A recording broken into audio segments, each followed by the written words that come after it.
The girl who swallowed an apple seed.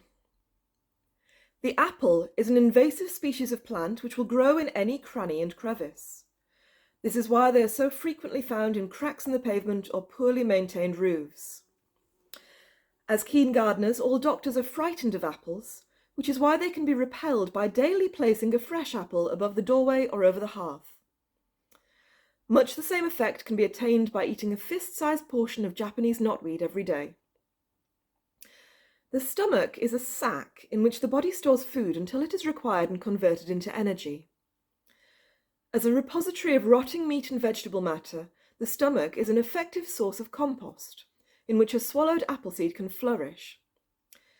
In a healthy person, unused compost is passed quickly through the body as a waste product, but when an apple seed is present, it tricks the body into thinking the stomach compost is being converted into healthy energy, ensuring that all stomach contents are retained for its own nourishment.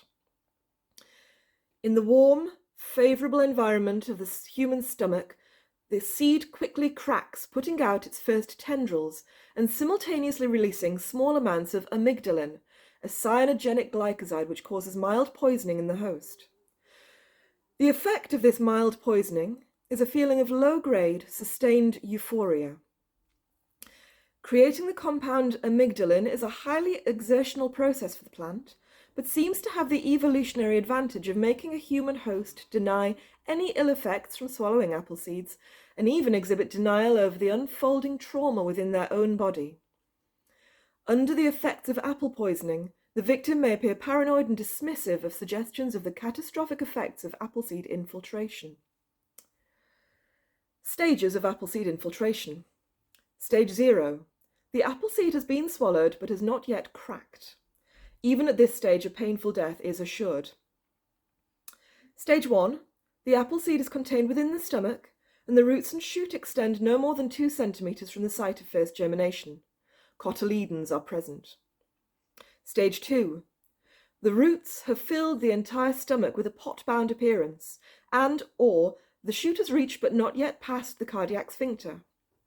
At this point, passage of food into the stomach may be slightly restricted. Stage 3A. Tree roots have infiltrated the stomach lining and may or may not have begun to encroach on proximal organs. Stage 3B.